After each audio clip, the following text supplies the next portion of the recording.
This is class 16 of my arithmetic course. The purpose of this class is to prepare you for the test which you're going to take in the next class, test number 2 of this course. Test number 2 is going to be on fractions, and in this class we're going to take a practice test, and then after this class you're going to take another practice test for homework. So you're going to take 2 practice tests to prepare you for the actual test. So let's get right into it.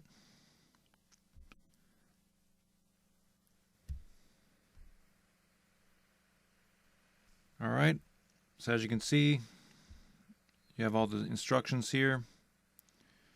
The key thing to note is we want to write any fractions in your answers in lowest terms. So that's number 1. And number 2, never leave your answers as improper fractions. So that's particularly important for this class, as well as, of course, numbering all your problems and all the other instructions you see here. All right, number 1, the number at the top of a fraction is called the numerator. Whoops, should be lowercase n. And the number at the bottom of a fraction is called the denominator. All right, that was an easy one. All right, if a number can be factored, it is called blank, and if a number cannot be factored, it is called blank. If a number can be factored, it is called composite. And if a number cannot be factored, it is called prime. Circle the numbers in the list below that are prime. So prime means that the number cannot be factored. So for example, 10, that is not prime because it can be factored to 2 times 5. But 3, that's prime because you can't really factor it into anything except 1 times 3. So we just say that 3 cannot be factored. So 3 is prime, but 10 is not prime. 6 can be factored, so it's not prime. Oh, whoops. I didn't mean to use one that we already had in the list, but 10 we already figured out can be factored, so that's not prime. 3, that's prime. 18 can be factored, 13 cannot be factored, so on and so forth. I think you got the point. 2 cannot be factored. So those are all the prime numbers. Use factor trees to find the prime factorization of the following numbers. Write repeating factors in power notation, and write the factors from least to greatest. Okay, so factor trees, that's what I just did up there to the left. So because I know my multiplication facts, I know that 27 is 9 times 3. Now, that's a factorization. 9 times 3 is a factorization. But we want the prime factorization, so that means you have to keep going until you can't go anymore. So we can factor 9 to 3 times 3 and bring down the other 3. And now this is the prime factorization. Now they want us to write it in power notation. So instead of writing 3 times 3 times 3, we simply write 3 to the 3rd power because you're multiplying 3 3s. That's where that 3 comes from. Now 616, that's going to be a lot harder. I'm not really sure what to do here, so we kind of have to just try things. What 2 numbers multiply to 616? Well, I know that 616 is even, so I'm just going to try to divide it by 2. And whatever number goes up here, when you multiply these, it should be 616. So that's why I'm dividing. So 6 divided by, or 2 goes into 6 3 times. 2 times 3 is 6. Subtract, we get 0 for remainder. Now bring down the next number. 2 still does not go into 1 after we bring it down, so we put a 0. Then bring down another number, and 2 goes into 16. 2 goes into 16 8 times, and 2 times 8 is 16. Remainder 0. So 2 times 308. Now we probably could have done that in our head. Just divide 600 in 2 and then divide 16 in 2 and we get 308. So let's try doing that again, because that was kind of a long process to have to do all that. Let's just try doing it in our head. So what's half of 300 and then half of 8? Because again, this is an even number, so I know I can divide it by 2. Half of 300, if you think for a while, that'll be 150. Whoops, 150, and then half of 8 is 4. So 150 plus 4 is 154.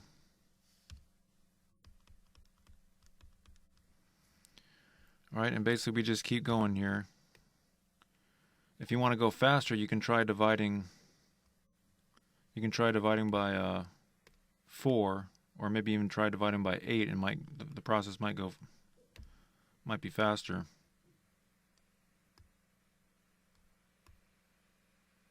I'm going to make that a little smaller. All right, bring down the 2. And let's try dividing 154 by 4 just to make this a little faster here. No, 4 doesn't go in. No such luck. So let's do 154 divided by 2. 2 goes into 15 7 times.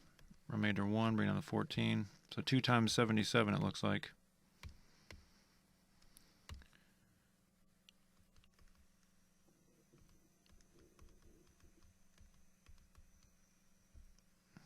So let's check that. So if you recombine all these 2's, you get 8. 2 times 2 times 2 is 8, and then multiply that by 77. I'm just double checking that this is going to equal 616.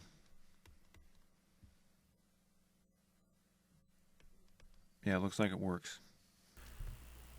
And so now we can factor 77 to 7 times 11. And remember, it says to write repeating factors in power notation and write factors from least to greatest. So we have to write the 2's first, and we have to write those 2's in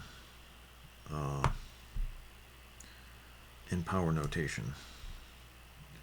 So there's 3 2's. So we're going to write that as 2 to the 3rd power. Then we're going to write the next biggest factor, 7, and the next biggest factor, 11. So if you got that right, excellent. What do GCF and LCM stand for? So if you recall, in class, whatever class that was, the first class after the test, where we did reducing fractions and fraction equivalency, you recall that we learned GCF, and GCF just helped us reduce fractions. So GCF is greatest common factor. If you can find the greatest common factor of these two numbers, the greatest common factor is 5. So if you can find that the greatest common factor is 5, when you divide that fraction by 5, you reduce the lowest terms immediately. That's why we care about the greatest common factor. If it weren't for that, we wouldn't care about it. So that's what that stands for.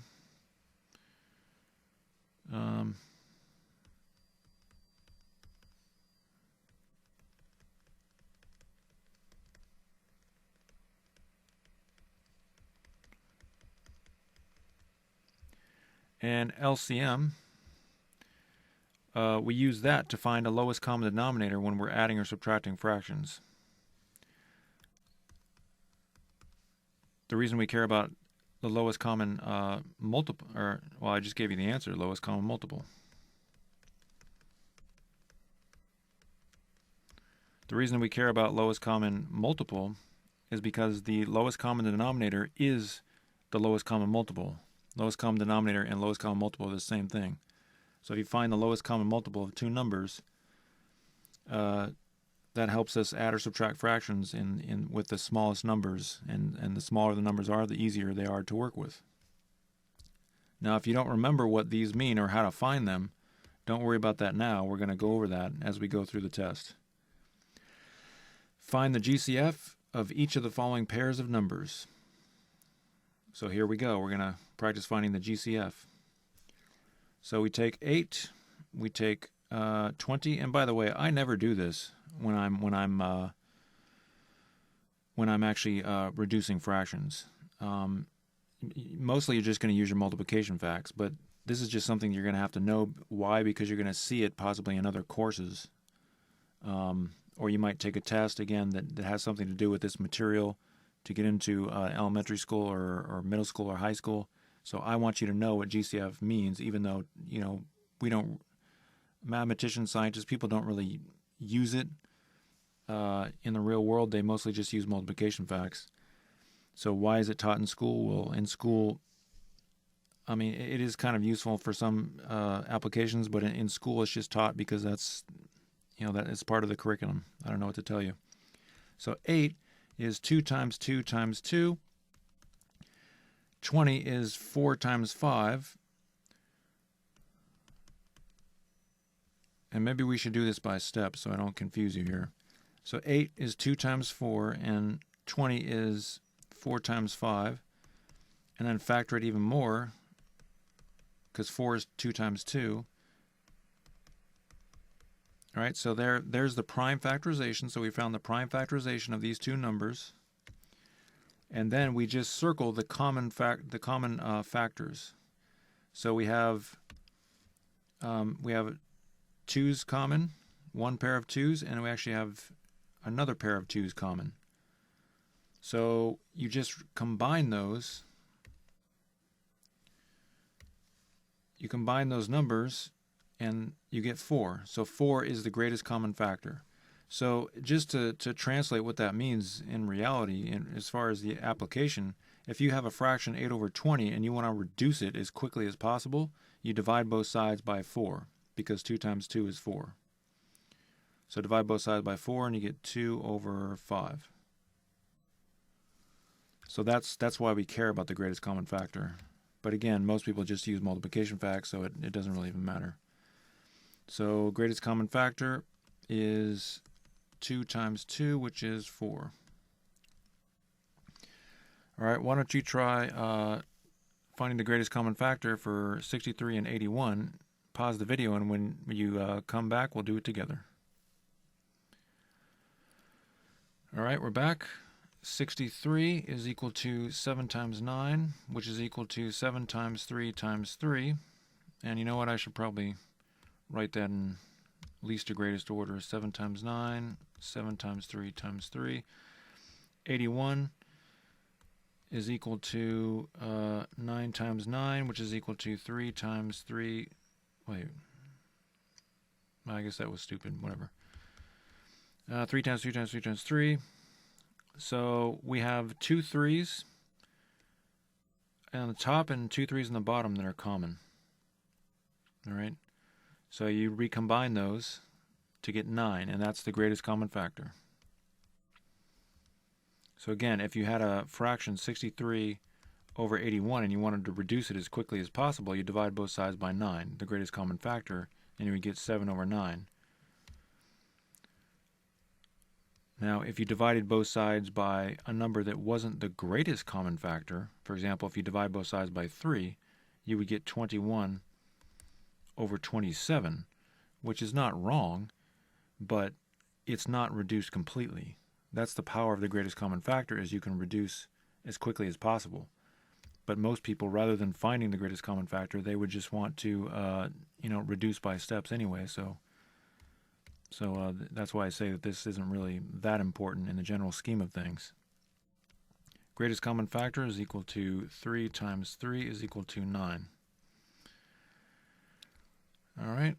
So if you got that answer, pat yourself on the back. If you didn't, that's okay. You'll do a lot more studying for class 17, test number 2. you're going to be using this test that we're doing now. You're going to be using the practice test I'm going to give you for homework. But more importantly, you're going to be using all the stuff that you did for homework in all the previous classes. And you have the answers for your homework, right? I always give you the answers for all your homework problems, which means that you're gonna know how to do the question properly. So you just go back to your homework and you do a bunch of practice problems and check your answer, and that's how you know that you did it correctly. So that's really the primary way that you're going to prepare for the test. These practice tests are just to give you an idea of what type of test I'm going to give you. All right, number 7, find the lowest common multiple of each of the following pairs of numbers. So in number 6, we did greatest common factor. Now in number 7, we're doing lowest common multiple. So lowest common multiple, again, is to help us add or subtract fractions, specifically to get a lowest common denominator to add or subtract fractions. So let's find the multiples of 6 and 36. The multiples of 6 are 6, 12, 18, 24, 30, and so on and so forth. So how did I get those numbers? Well, I just took 6 and multiplied by 1. Then I multiplied by 2. Then I multiplied by 3 and 4 and so on and so forth. So multiples are really easy. Okay, now let's take 36. Find its multiples.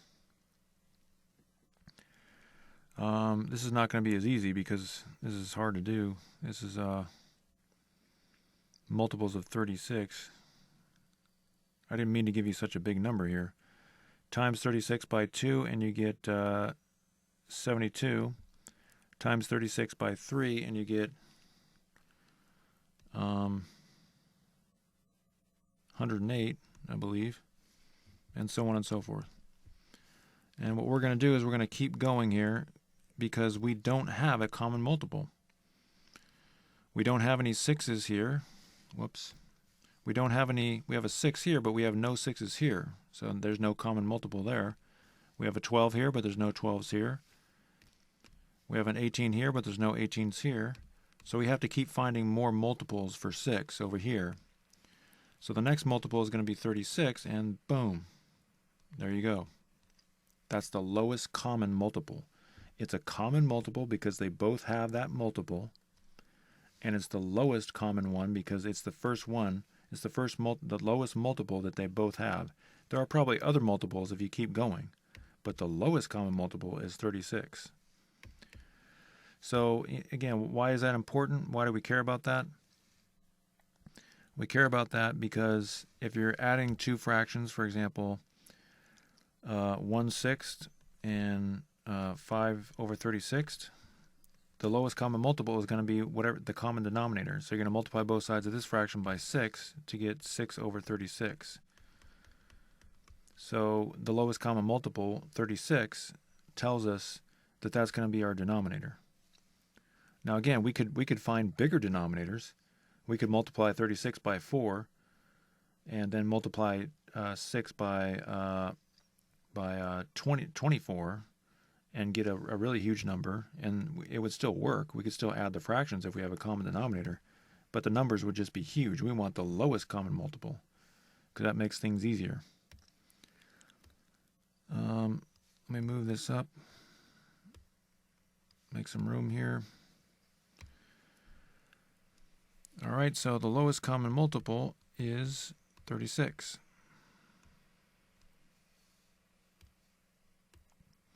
So why don't you try the next problem, or the next pair, and pause the video, and when you come back, we'll do it together. All right, I'm going to put a divider here. The multiples of 8 are 8, 16, 24, and so on and so forth. And the multiples of 20 are 20, 40, 60, 80, so on and so forth. So I don't see any common multiples so far, so we have to keep going. 32, 40, there we go. That's the lowest common multiple.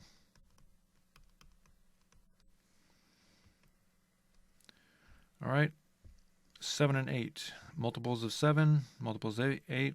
Find the lowest common multiple. Pause the video, see what you can do. And when you come back, we'll do it together. All right, we're back. I'm going to put a divider here. Multiples of 7 are 7, 14, 21, 28, so on and so forth. Multiples of 8 are 8, 16. And again, I'm just multiplying 8 by 2, by 3, by 4, so on and so forth. 24. Do we see any common multiples so far? I don't see any common multiples. Multiply by 32, and then 40. I'm not seeing any common multiples. Let's go to 7. Multiply 7 by 5 and get 35. Multiply 7 by 6, you get 42.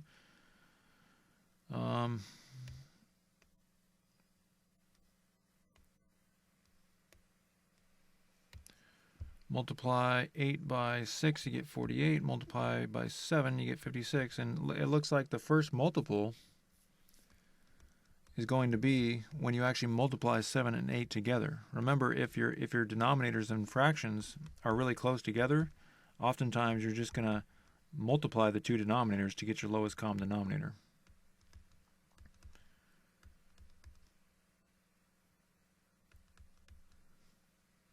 So we multiplied 8 and 7 together to get 56. So in this case, the lowest common denominator is just the product of 7 and 8.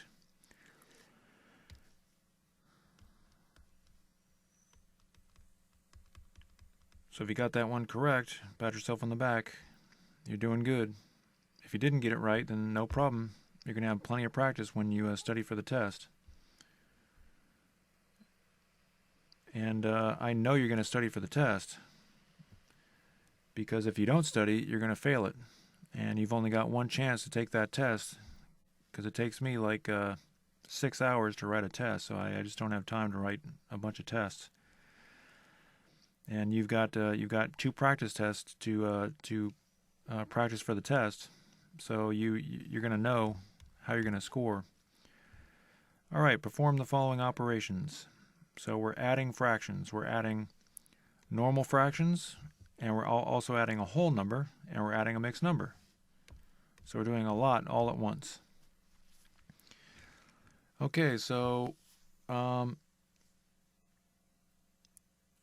we have to get a common denominator. So 7 and 9, the lowest common multiple, if I use my multiplication facts, these two numbers are really close together, so your best bet is probably to just multiply 7 times 9. And that'll be your lowest common denominator, which is going to be 63. So I'm going to multiply both sides of this fraction by 9.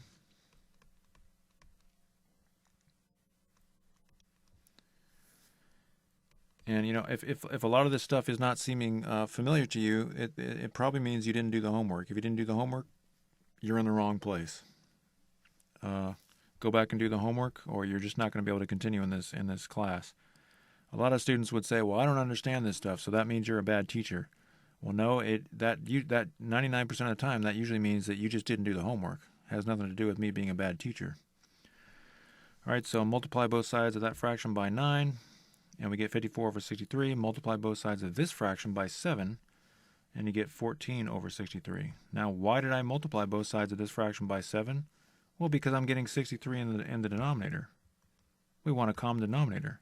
That's the whole point of this. I did it because that's just what you do in order to get the common denominator. All right, and we'll just keep that 3 there for now. And we're going to multiply both sides of this fraction by 7. And now we have common denominators. So it should be pretty easy at this point. Let me just double check my work. All right, so now we can add all those fractions. Let's start with the easiest part. The easiest part is just adding these whole numbers. Because remember, this is just the same thing as 4 plus 35 over 63. 4 plus 5 over 9. That's what a mixed number is. It's just a whole number plus the fraction. But to make things easier to write, we just get rid of the plus and put them together. That's all mixed numbers are. All right, So 3 plus 4 is 5, 6, 7. So we got that together. Now let's add all these fractions. 54 plus 14 is 64, 68. And then 68 plus 35. Again, we can add these because they have a common denominator. So 68 plus 35 is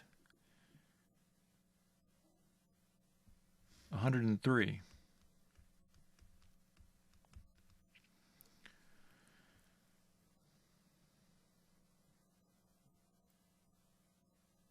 Yep, pretty sure that's correct. All right, so at this point, if you stop, you're going to get 1 point taken off on the test. So think about it. Look at this answer and think, why would you get 1 point off here? So what's wrong with it? I mean, it's correct. There's nothing wrong with that, but it's not in a form that is easiest for us to understand. So you'll notice that the reason that you'll take it a point off is because the numerator of this fraction is bigger than the denominator, which means it's an improper fraction. All right, so we're going to go down here, and we're going to convert this fraction to an improper fraction.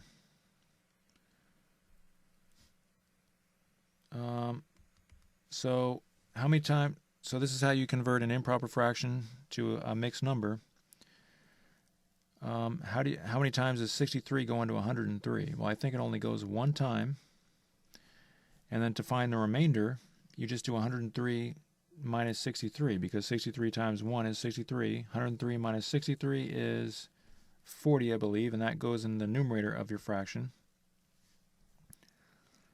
And you just rewrite the denominator. Now again, if that seems completely alien to you, then it's probably because you didn't do the homework. If you're a little rusty on that, then that's okay.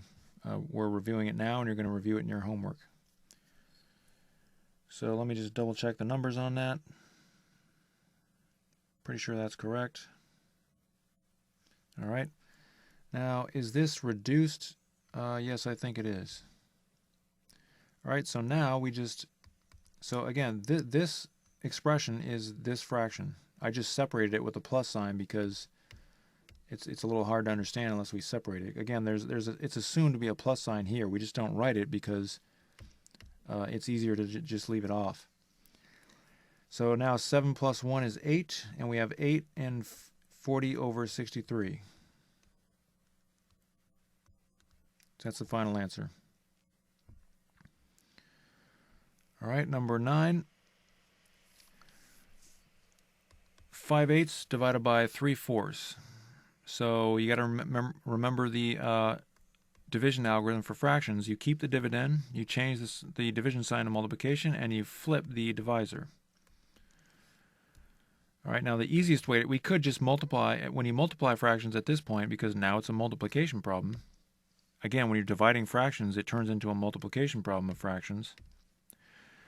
A lot of students would say, well, isn't it just this number divided by this number? Well, no, it doesn't really work that way. So a lot of students would just multiply 5 times 4 is 20, and 8 times 3 is 24, and that's fine. Then you have to reduce, so divide both sides by 4, and you get 5 over 6. So that's one way to do it, but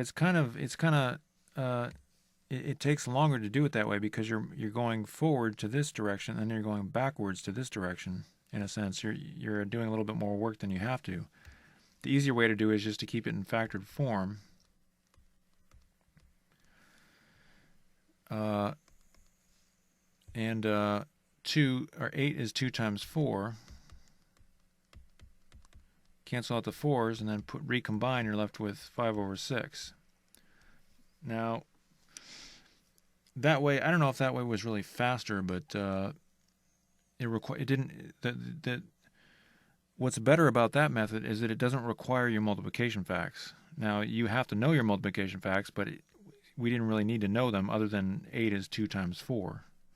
So it required less memory to do that problem. But don't think that means you don't have to learn your multiplication facts. You're not going to get it through this test without your multiplication facts. But I just want you to know that there is a faster way. You can just say, well, 4 goes into itself 1 time, and 4 goes into 8 2 times, and then now it's 5 times 1, and 2 times 3 is 6. So if you really want to do it the fastest way possible, that's actually the fastest way.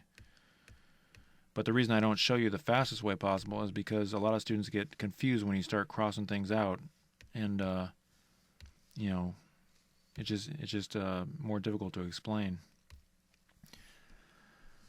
All right, but I'll always show you the fastest way possible so that you can use it if you want. But again, when some students use the fastest way possible, it just confuses them. All right, so now we're going to subtract fractions. We divided fractions, now we're going to subtract fractions. When you're dividing or multiplying fractions, you don't have to find a common denominator, although it's common multiple of the denominators. But when you're adding and subtracting fractions, you do. So we're going to change the form of this fraction by using the fundamental principle of fractions. And what is the fundamental principle of fractions? You can multiply both sides of a fraction by the same number, or you can divide both sides of the fraction by the same number, and the value of the fraction does not change. So I'm going to multiply both sides of 5 6 by 2 to get 10 over 12. And I'm going to multiply both sides of 1/4 by 3 to get 3 over 12. Now, how did I know to multiply both sides by 2, and how did I know to multiply both sides by 3? I know because I know my multiplication facts. So I knew that if I multiplied 6 by 2 and 4 by 3, I would get 12 and 12. Now, I just want to, I probably should have mentioned, why can't we just subtract these immediately? We learned this in class, whatever number, when we learned the class of adding and subtracting fractions. We learned that we can't subtract fourths from sixths because they're different sizes. I mean, you can do it, but you can't write it. You can't write the difference, the result, as one fraction, like what we're going to do here. So you have to get the same size pieces. So you have to cut those pieces into smaller pieces to where you get twelfths. Twelfths are smaller than sixths and fourths. So the whole idea of getting a common denominator is you're going to cut all the pieces into smaller pieces until they're the same size so that you can combine them. So now 10 twelfths minus 3 twelfths is 7 twelfths. 10 minus 3, yeah, that's right. All right, 11, multiplying mixed numbers. All right, so we divided, we use division, which is just multiplication. When you're dividing fractions, you flip the divisor, keep the dividend, and change the multiplication sign.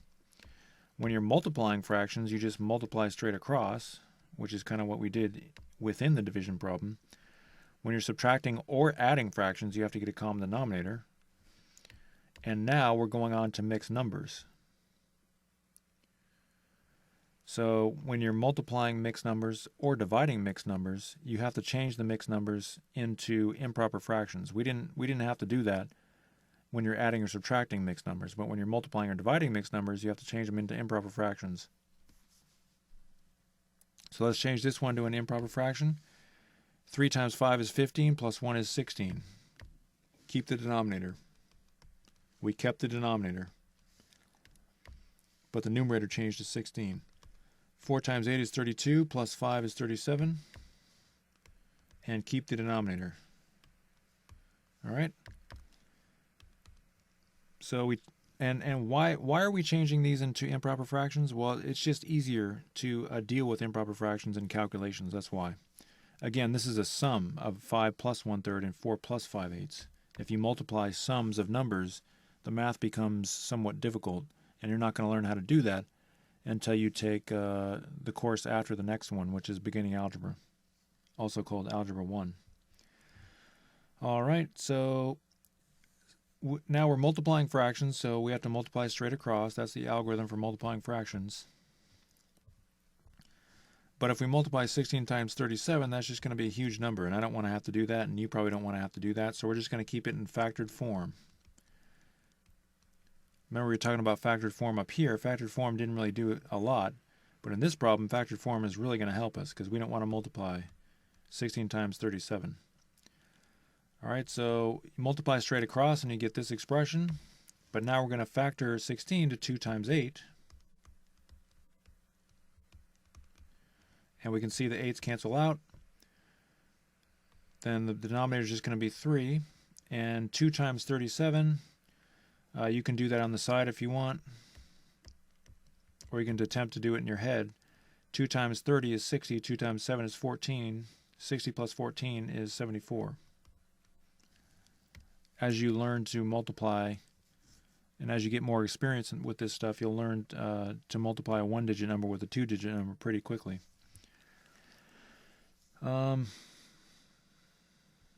Just double check my numbers there. That looks correct.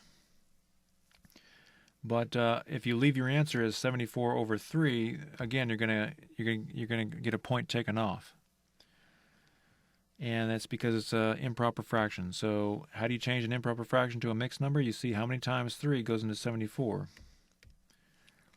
That's actually going to be not easy. So let's go ahead and do the long division algorithm. 3 goes into 7 2 times. 3 times 2 is 6. Subtract, you get 1. Bring down to 4. How many times does 3 go into 14? It goes in 4 times. 3 times 4 is 12. Subtract 14 minus 12 is 2. And there you go. So it goes in 24 times.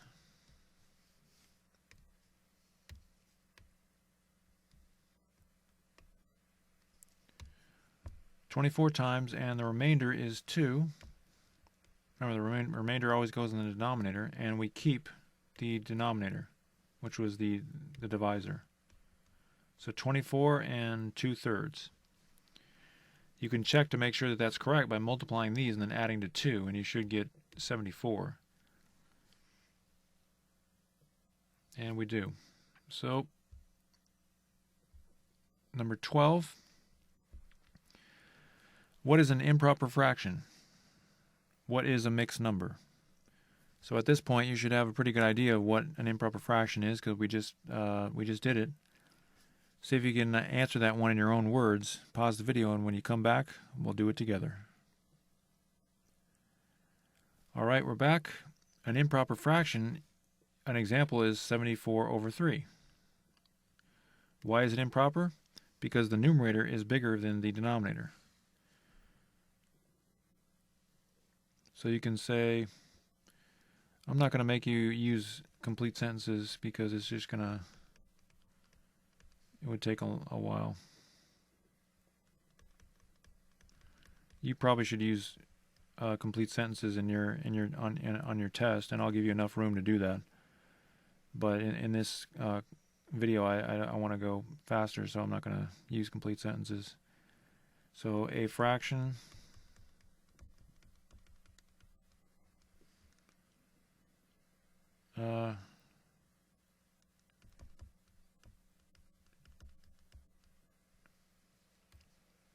how should we word this?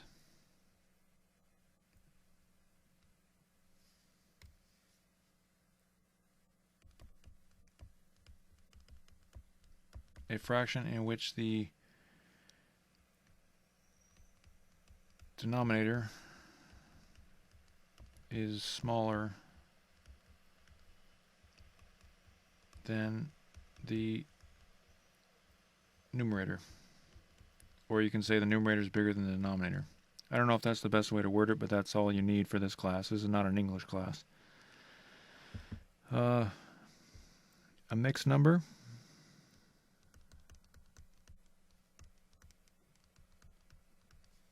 Part of the reason I'm not using complete sentences here is because I didn't leave enough room for me, but I'll leave enough room, or you should leave enough room for yourself when you write the solutions and answers on your separate piece of paper. All right, mixed number is it's a sum of a whole number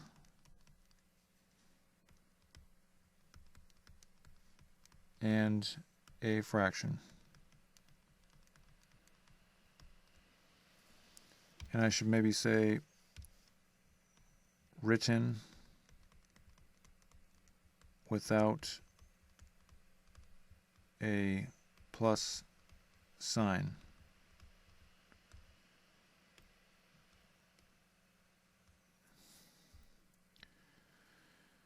All right, so this is an example of a mixed number. You have a whole number added to a fraction, but the plus sign is not written. That's all a mixed number is. So you can word that however you want to word it, as long as you demonstrate that you know exactly what it is. Find the product of 3 5/7 and 46. So we're multiplying a mixed number by a whole number.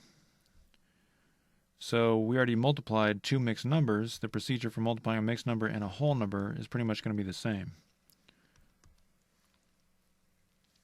And of course, you have to know that product means multiplication, or else you have no chance with this problem. So the first thing we're going to do is we're going to write the whole number as over 1, because any whole number can be written as over 1. All right. So the first thing we do, as usual, is we change any mixed numbers to improper fractions. So we'll change this to an improper fraction.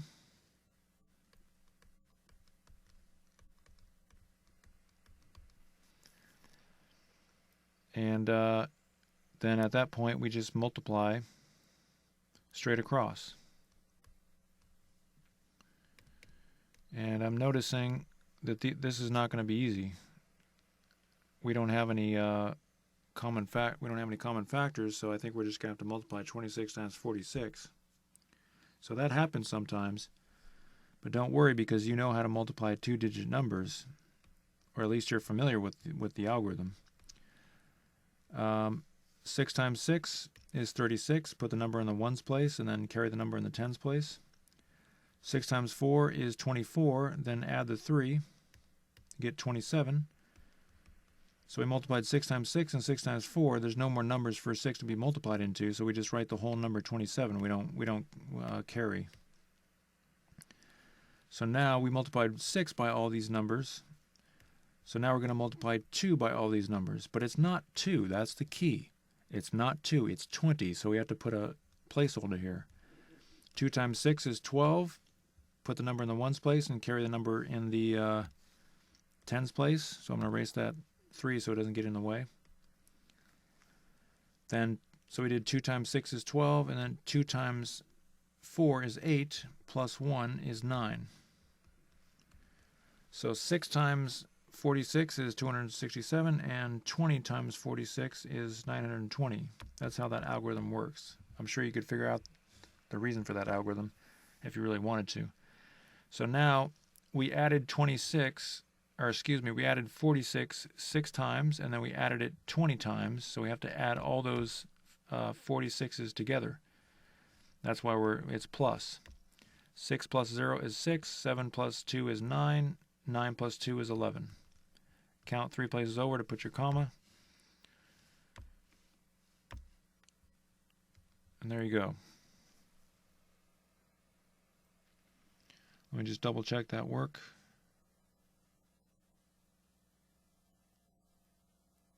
That looks right.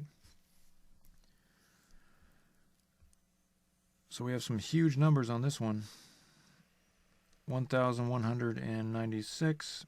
And then 7 times 1 would just be 7. So we have to convert that to a mixed number. So how many times is 7 going to 1,196? Well, I have no clue. So we have to use the long division algorithm. Again, we can just multiply 7 times 40 is 280. That's not big enough. 7 times 100 is 700. We're getting there now. 7 times 200 is 1,400, which is way too big, so you kind of just zero in. You can just multiply 7 times whatever number and see what number you come up with. The problem with that is it would take a long time. So we use the long division algorithm to make things faster. How many times is 7 going to 1? It doesn't go at all. How many times is 7 going to 11? It goes 1 time. And notice I put the 1 above this one. I don't put it above this one because you always put it above the last digit of the number that you're dividing into. 7 times 1 is 7. 11 minus 7 is 4. Bring down the 9. How many times is 7 going to 49? 7 times. 7 times 7 is 49. Subtract 49 from 49, you get 0. bring down the next number, and 6 does not go in, or excuse me, 7 does not go into 6, so you put a 0, and your remainder is 6. You don't have any more numbers to bring down, so that means you're done.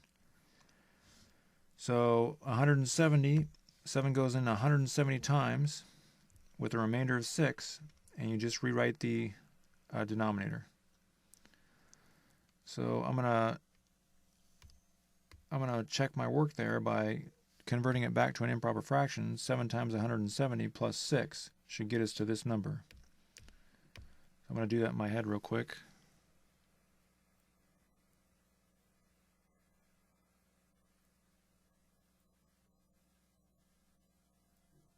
Yep, I think that works. So that one was kind of a difficult one there. I won't put very many of those on the test because, you know, you have a limited amount of time. I don't want to tire you out.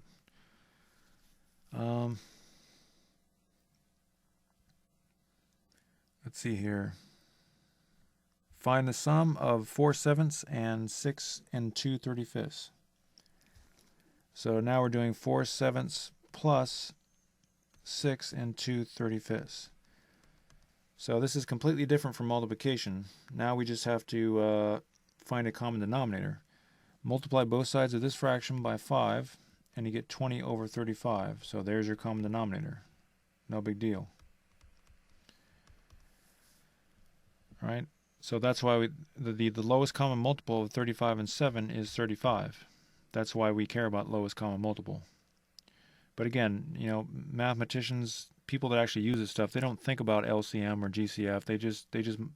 They mostly think about the fundamental principle of fractions, just multiplying both sides of this fraction by 5 to get 20 over 35, and there you have your common denominator. So 20/35 plus 2/35 is obviously 22/35, and you just write the whole number right next to it. And we cannot reduce that fraction, so that's our answer. All right. Find the difference between 7 3/10 and 5 4/5. So what does difference mean? If you recall, difference means subtraction. So we have to get a common denominator in the fractions. Why don't you try this one and pause the video, and when you come back, we'll do it together. All right, we're back. So the lowest common multiple of 10 and 5 is 10, so that's going to be our common denominator, which means we don't have to change the first mixed number. But the second mixed number, we're going to multiply this fraction, both sides of the fraction, by 2 to get 8 over 10. All right? So at this point, you're probably, I guess I shouldn't have had you do this problem on your own, because I just realized that this problem is going to have a little trick in it. Because we can't subtract 8 from 3. That's the problem. We can't subtract 8/10 from 3/10. So what we have to do is we have to borrow 1 from the 7. So the 7 becomes 6, and we give 1 to the 3/10. But here's the problem. How do we add 1 plus 3/10? Well, the way that we do it is we write 1 in a very special form. We can write 1 as 10 over 10. Now, why did I choose 10 over 10? I chose 10 over 10 because obviously I needed a common denominator of 10. That's why I chose 10 over 10. I could have chose anything. I could have chosen this to be 9 over 9. That's 1. Sorry, my computer's going slow here. I could have chosen 9 over 9. I could have chosen 8 over 8. I could have chosen 2 over 2, 100 over 100. I chose to change 1 to 10 over 10 so I can add it to 3/10 because we need a common denominator. And why is it that 1 is equal to 10 over 10? Because if you cut a candy bar into 10 parts, but all 10 of those parts are still there, you have one whole. If you cut a pizza into 8 parts, and the pizza, you don't serve the pizza, all the pieces are still there, then you still have one whole pizza. You're just describing the whole as eighths, 8/8. So I took 1 from 7. Whoops, sorry. I took 1 from 7, and it became 6, and I'm going to give 1 to 3/10. But I'm going to write 1 as 10 over 10. So 10 over 10 plus 3 over 10. So you know what? I'm going to go ahead and write that.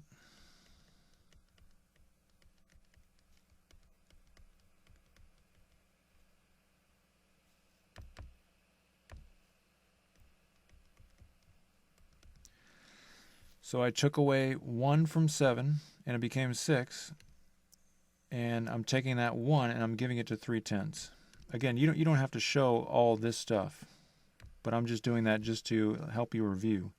So 10/10 plus 3/10 is 13/10. So now we can put everything together, and we have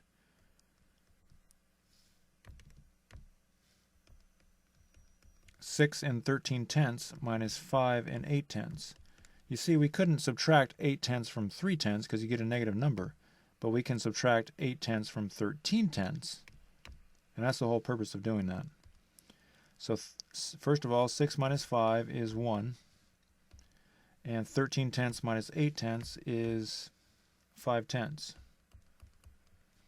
So we had to use the method of borrowing. Again, you don't have to show all this stuff. I just did that for conceptual reasons to help you learn the concepts. But you can just go straight from here to there. So I'm taking a lot longer to do these problems than I really need to take, just because I don't want to rush through. I want to help you review here. All right, so, and remember, you can just fast forward if I'm going too slow. All right, as far as the pace goes, you're the boss. Now, if you leave your answer as 1 and 5/10, you're going to get a point taken off. Why is that? Well, because you always get points taken off if you leave your answer in a form that is not completely reduced to lowest terms. So that would be 1 and 1/2. All right. I divided both sides by 5 to get 1/2. Divide 4 and 2/5 by 6. We're dividing 4 and 2/5 by 6. I should probably start all the way on the side here so we have enough room.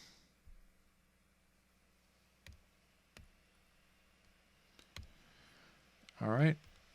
So when we're dividing mixed numbers and whole numbers, or mixed numbers and fractions, or mixed numbers and mixed numbers, we always change the mixed number to an improper fraction.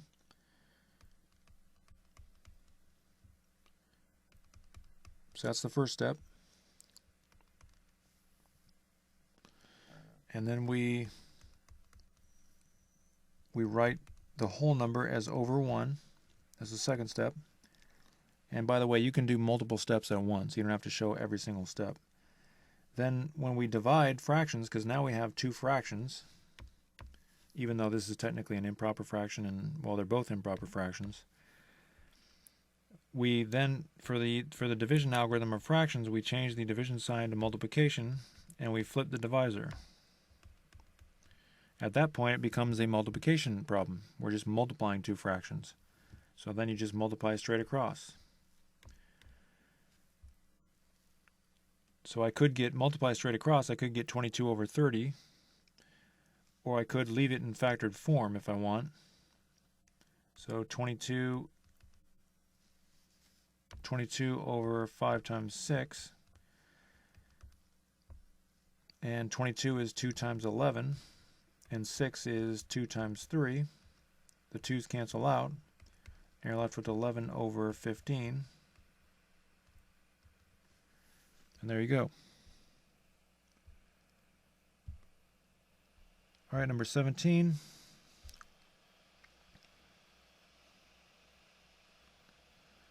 Your friend gives you 3/4 of his candy bar, but you eat only 2/5 of what he gave you.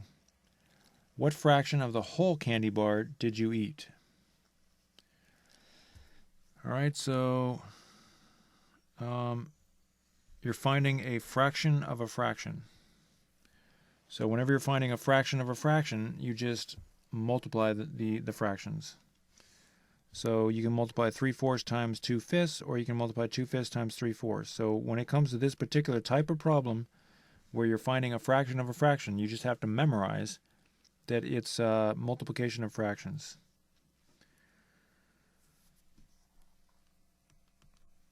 All right. 3/4 times 2/5, you just multiply straight across. 3 times 2 is 6. 4 times 5 is 20. But I just realized we can reduce that. So you can keep it in factored form, or you can write it as 6 over 20 and then just divide both sides by 2. It doesn't really matter. You're going to get there no matter what, or whatever method you choose.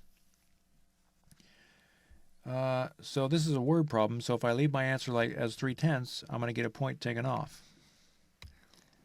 I have to say what I just found. So we found 3/10 of the whole. I guess I don't have to say whole. I can just say 3/10 of the candy bar.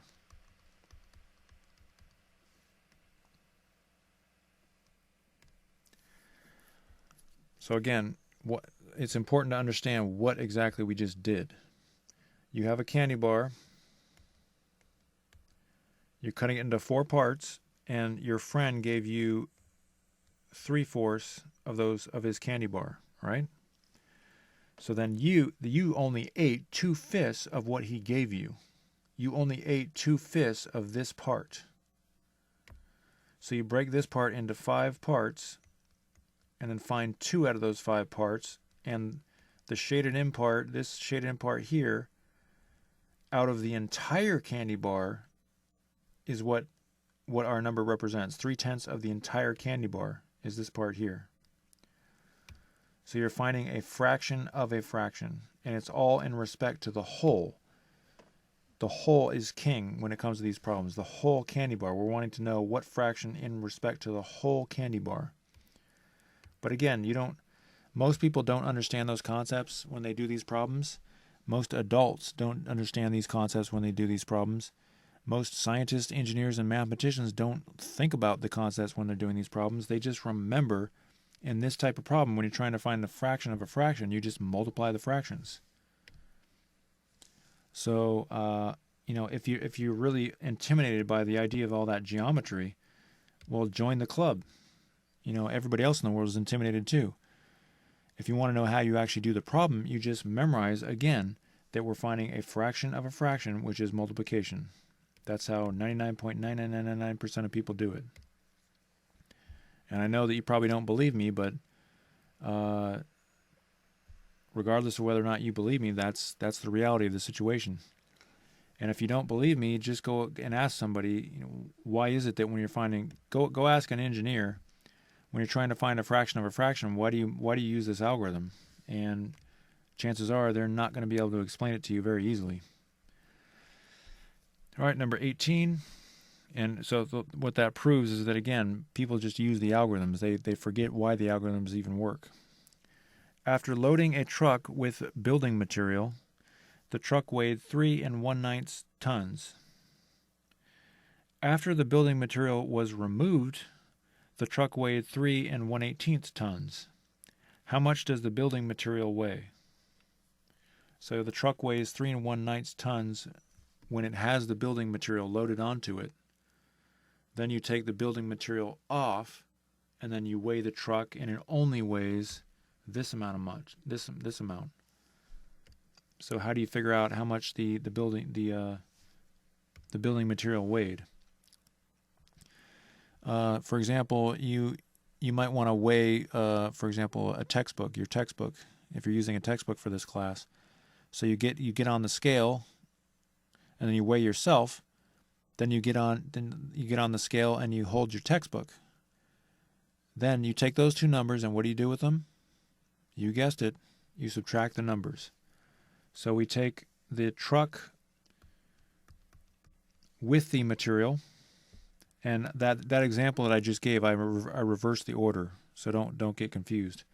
I said get on the scale first and weigh yourself, and then hold the book. But with the truck example, we already have the building material, and then we're taking it off. It's a different order, but it's the same concept. You always take the bigger number and subtract the smaller number. So we have mixed numbers. We have to get a common denominator. And I multiply both sides of 1/9 by 2. And now we have a common denominator. Now we're ready to subtract. Sorry about that, 18. It's kind of sloppy there. 3 and 2/18 minus 3 and 1/18. So 3 minus 3, that's going to be 0. So that just goes away. But 2/18 minus 1/18 is obviously 1/18. So there you go. That's the answer. But if you write that as the answer, you get 1 point taken off. We need to know what we're finding. So again, a lot of students at this point are going to say, well, I'm tired. I don't want to go back and figure out what we're finding. I'm tired of this problem. I just want to go on to the next problem. Well, don't think it's that hard to figure out what we're finding. What we're finding is just what the problem is asking for.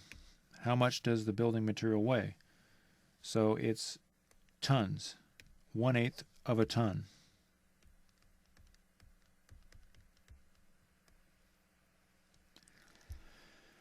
A car travels 2/3 of a mile per minute. And again, it's so important for you to understand that per means 1. So a car travels 2/3 of a mile in 1 minute. Per minute means every minute, every 1 minute. A car travels 2/3 of a mile in 1 minute. If the car travels at this speed for 7/8 of a minute, how far does it move? So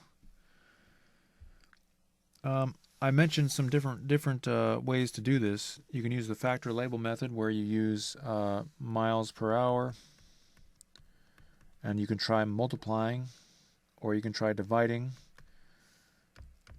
If you multiply, then you take that number and you multiply by this number, which is the units are minutes. Oh, wait a second, I put hour, I'm sorry. Should be minutes.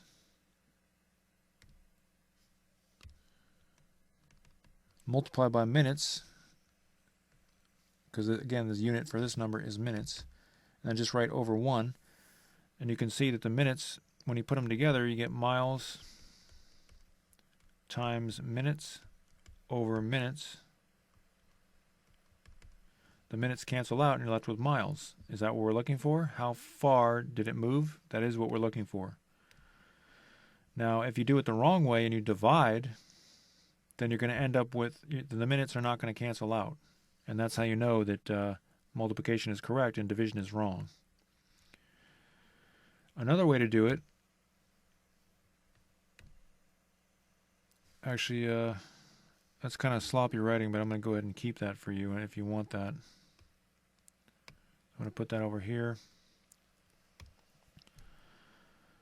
So the other way to do it is to change these numbers to whole numbers, and it's much easier to understand.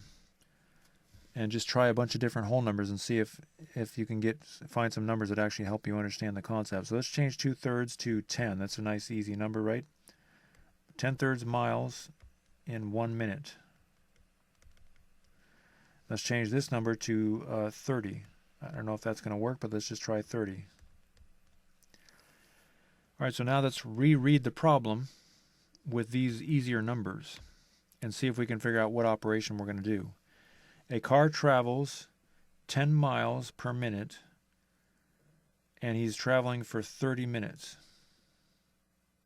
He travels 10 miles in 1 minute, and he travels for 30 minutes. How many miles did he travel? So if 10 miles is 1 minute and he did 30 minutes, not 1 minute, but 30 minutes, then what are we going to do here? Well, you can see it's multiplication. You're just multiplying 30 by 10. 10 plus 10 plus 10 plus 10, 30 times. You could use smaller numbers like a 2 here and 3 here, and then it would be even easier to understand. So we know, so the point of doing all that stuff was just to figure out that we're multiplying 2/3 and 7/8. Doing the actual multiplication, as you can see, is pretty easy. That's not hard. Reduce that, you get 7/12. That took about 7 seconds.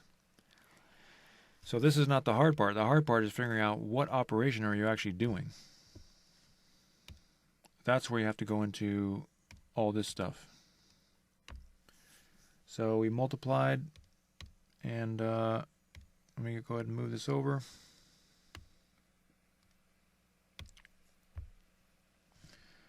And I can't leave it as 7/12 because this is a word problem. So what are we looking for? How far did it move? So we measure distance in miles in this problem. So 7/12 of a mile. And again, the whole reason that this is necessary to do all this type of stuff is because when you're dealing with fractions, the algorithms and the operations are really not easy to understand. You have to use all kinds of sophisticated algorithms and sophisticated geometry, and without actually thinking about that geometry, we want to use these operations. So that's not always easy to figure out what exactly to do. So we use these methods to figure out what exactly what operation we need to use. All right. Bob burns 3 7/9 calories per minute watching TV. A calorie is just a measure of heat. When you burn energy in your body, it gives your body heat. That's one of the reasons we stay alive, is that our body needs a certain amount of heat. And the heat, the energy, the chemical energy that's used in our body, that does all the work in our body. So Bob burns 3 7/9 calories per minute watching TV. If he watches TV for 86 minutes, how many calories did he burn? So again, you have to use I'm just going to use the method where you just approximate. So let's just change this number to 4. Instead of 3 7/9, let's round it up to 4. So let's say 4 calories, because we want to figure out what operation do we use here. It's obviously not subtraction. It's obviously not addition. It's either going to be multiplication or division. But whenever you try to figure out if it's multiplication or division, it's not easy to do when you're dealing with fractions. So change this number to 4, and we'll just keep 86 because that's a nice whole number. And by the way, this should be calories per minute. All right, so we're looking at how many calories did he burn. If he burns 4 calories in 1 minute, how many calories does he burn in 86 minutes? What operation do we perform? See if you can figure that out. Pause the video, and when you're done, we'll do it together. All right, we're back. So if he burns 4 calories in 1 minute, and there are 86 minutes, then you just take 4 and multiply it by 86. So what does that mean? Why did we do all that stuff? Well, we did all that stuff simply so that we can figure out that it's a multiplication problem. Turns out that it's multiplication just like the previous problem.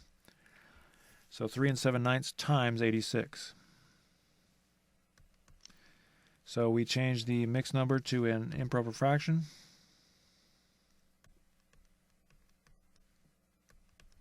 And we write the whole number as over 1. And then we multiply straight across. Whenever you're multiplying fractions, you just multiply straight across. And let's see here. Doesn't look like this is going to be very easy. We don't have any common factors. So looks like we're going to have to multiply 34 and 86.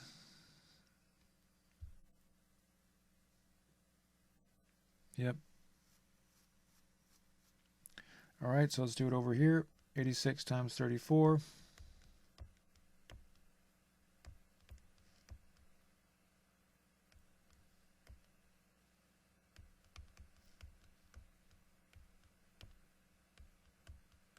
$2,929. 9 times 1 is 9. And so now we have a huge improper fraction.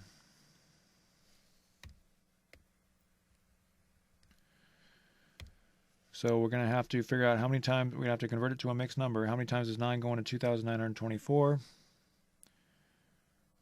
We don't know. So we're going to divide by 9. 9 goes into 29. 9 doesn't go into 2, but it does go into 29. It goes in actually 3 times. Subtract 27 from 29, you get 2. Bring down the 2. 9 goes into 22 2 times. 9 times 2 is 18. Subtract, you get 4. Bring down the 4. 9 goes into 44 4 times, and with a remainder of 8. So this number is our whole number, and the remainder goes in our numerator, and you just keep the denominator. All right. So we can't leave that as our answer. We got to write calories. He burnt 324 and 8/9 calories. I'm just going to abbreviate calories. I believe the abbreviation for calories is CAL.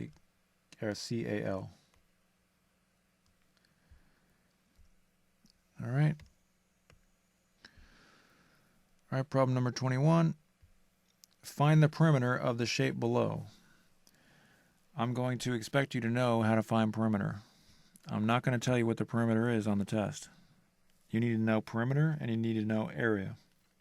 Now you can find the perimeter of any kind of polygon shape or any kind of shape where the outsides are straight lines.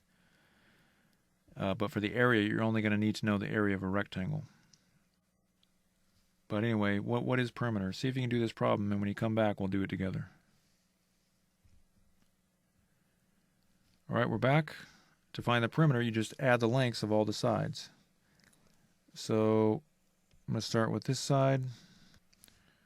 All right, so we're adding 3 mixed numbers and 1 whole number. So we can go ahead and just get a common denominator. Lucky for us, these 2 fractions already have a common denominator, so we just need to change this fraction so it has 8 in the denominator. All right. And now we're ready to go ahead and just add. So add all the whole numbers. 1 plus 3 plus 4 plus 3 is 11. And then 6/8 plus 1/8 is 7/8 plus 5/8 is 12/8. So at that point, you might be tempted to stop and just keep that as your answer, but what's the problem? We have an improper fraction. So we'll just write the 11 like that. And so we're just separating the 11 and the 12/8. There's a lot of different ways you could show this. Now we're going to change this to an improper fraction. How many times does 8 go into 12? It goes 1 time. So 1 times 8 is 8. 12 minus 8 is 4, that's the remainder, and just keep your denominator. Now at this point, you would still get a point taken off if you leave it like that. Actually, let's combine it first. So 11 plus 1 is 12, and you would still get a point taken off. Why? Because it's not this fraction is not reduced. So divide both sides by 4 and you get 1/2. Now, if you write that as your answer, you get a point taken off also because I didn't write the units. 12 and 1/2 what? What are we adding? Well, in this case, it's feet. And the abbreviation for feet is just FT. You can write FT if you want. That's fine. All right. A recipe requires 4 2/5 cups of white sugar and 2/9 cups of brown sugar. How much more white sugar is needed than brown sugar?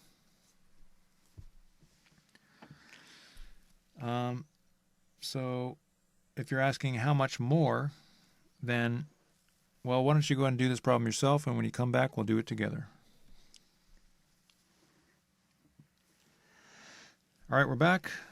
So if you're asking how much more for something, then it's just a subtraction problem. So 4 2/9 minus 4 2/5 minus 2/9. Well, we can't do that unless we get a common denominator.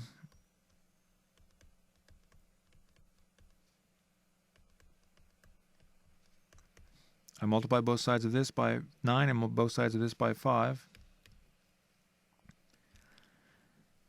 And now we can subtract. So there's nothing here, so it's just 4 minus nothing is 4. And 18 minus 10 is 8.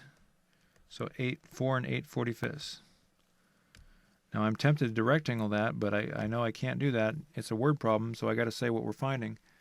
How much more, and how are we measuring the quantity with cups? So 4 and 8/45 cups.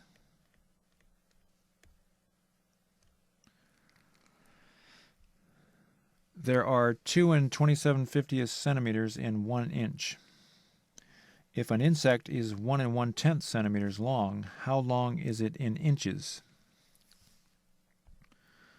All right, so again, you can just you can use the factor label method, or you can change this number to something easier to understand. So let's just round it down to 2 centimeters in 1 inch.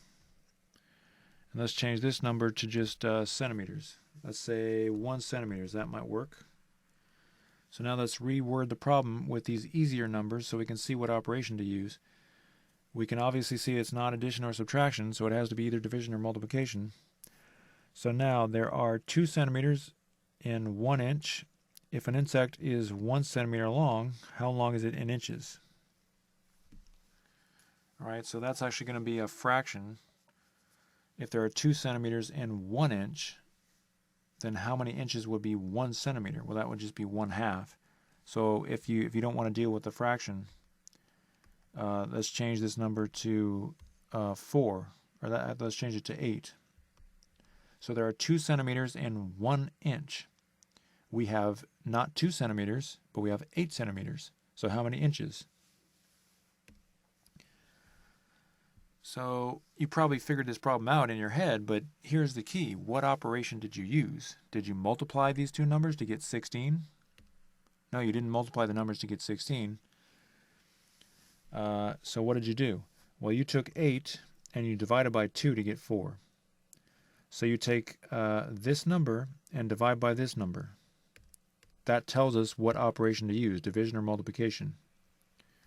Now again, I know what you're thinking. You're thinking, well, there's got to be an easier way to think of this, right? No, there's not. We're dealing with fractions. Fractions are not easy to deal with. There are millions of people out there that do these types of operations. They don't think about any of this stuff. Trust me. So 1 1/10 divided by 2 27/50.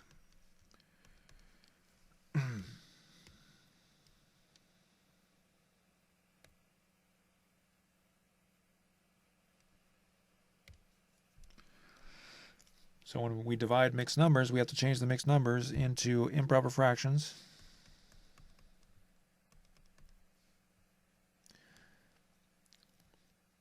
Two times 50 is 100. 100 plus 100 plus 27 is 127. 2 times 50 is 100. 100 plus 27 is 127. Then for our division algorithm of fractions, we change the division sign to multiplication, and we flip the divisor. All right, so now, lucky for us, we have a common factor in 50 and 10, or else this problem would be a lot more difficult. So we multiply straight across. And then we're going to factor 50 into 5 times 10. That's one of our multiplication facts. You should have that memorized. And so then we have a common factor of 10 they can cross out. And you just recombine the 5 and the 11 to 55. And the 127 stays in the bottom. So we need our units. And to find the units, that's pretty easy. It just says how long is it in inches. So that means our unit is inches. You can say of an inch, or you can just put IN, which is a lot shorter. All right, we got 2 more problems here. Find the area of the rectangular carpet below. Remember, when you're finding a perimeter, you can find the perimeter of any shape as long as the side lengths are straight lines. At least in this course. When you go into upper courses, you're going to find the perimeter of a shape that's a circle. or you might even find some perimeters of some other shapes that are rounded. But in this in this course, you're only going to find the perimeters of shapes where the lengths, the side lengths are lines.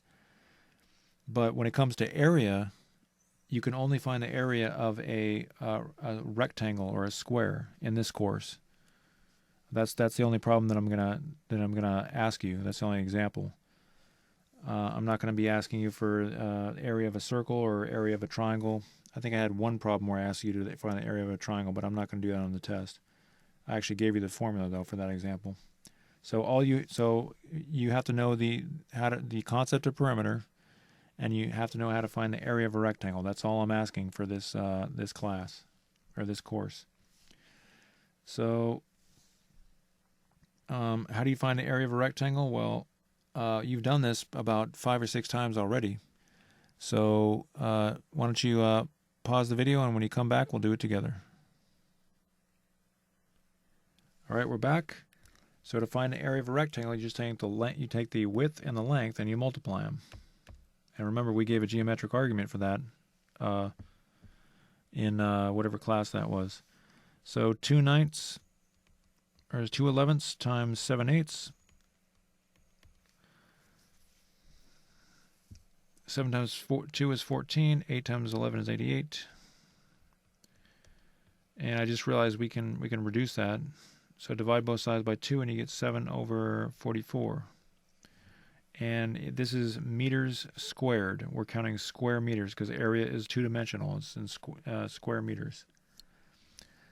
But if you don't remember that square is the meters with the second power, that's just the way it's written, then you can just write out square meters. That's another important thing for areas. You have to know that your units are going to be in square. If you don't put the square, you're going to lose a point on that. All right. If you have 8/9 of a pound of fudge and you want to divide it evenly among your 7 friends, how much fudge will each of your friends get? All right, why don't you attempt this problem, and when you're done, well, wait a second, let's see here. We can see it's obviously not an addition problem or a subtraction problem, so you have to figure out if it's going to be addition. You have to figure out if it's going to be division or multiplication. Attempt that problem, and when you come back, we'll do it together. All right, so this problem is actually fairly simple conceptually. You have 8/9, and you want to distribute it among 7 friends, so you have to divide it up into 7 parts. So there's no tricks on this one. 8/9 divided by 7. So you didn't need to use the factor label method on this, come to think of it. So rewrite that. The whole number is over 1. Now we have division of fractions. So change the division to multiplication, flip the divisor, and multiply it straight across. 8 times 1 is 8, 9 times 7 is 63, and we're done. How much fudge will each of your friends get? How do we measure the amount of fudge with pounds? So it's 8/63 of a pound, or you can just write LBS. So that's the practice test. Like I said, I gave you, we just did a practice test in class, and I'm also going to give you a practice test for the homework. All right, so here's your homework. Again, it's just another practice test, and as you can see, I'm giving you all the answers down here. So what you should do is you should take this practice test. Well, first of all, you should study. Don't waste your time taking the practice test if you don't study the material. Go back to your homework. Look over all your homework. Make sure that you know all the terms. Make sure that you know how to do all the operations, how to figure out whether or not you're doing multiplication or division, how to add, subtract, multiply, and divide fractions, how to add, subtract, multiply, and divide mixed numbers, how to reduce fractions, how to change improper fractions to mixed numbers to improper fractions, lowest common multiple, greatest common factor, numerator, denominator, all that type of stuff. Make sure you know everything, and then once you know everything, then take the test and see how you do. So the test, again, should take between 1 and 2 hours, or 2 hours is the max, but you can finish it in 30 minutes if you really want to. But again, it's not really a race. You don't want to go too fast. You don't want to rush through it. Each problem is worth 4 points. There's 25 problems, so a total of 100 points. It's the same as the test 1 that we took. So then take the test and check your answers and see how you did. And if you did poorly, don't even bother to take the test 2 until you go back and study and make sure that you know the material. So study all the homework, study everything, take the practice test, see how you do, and only then will you be ready to actually take test number 2. So go ahead and take a screenshot of this page, these pages. Take a screenshot of these pages. And that concludes class number 16. So in class 17, we're going to take the test, and I'll look forward to seeing you then.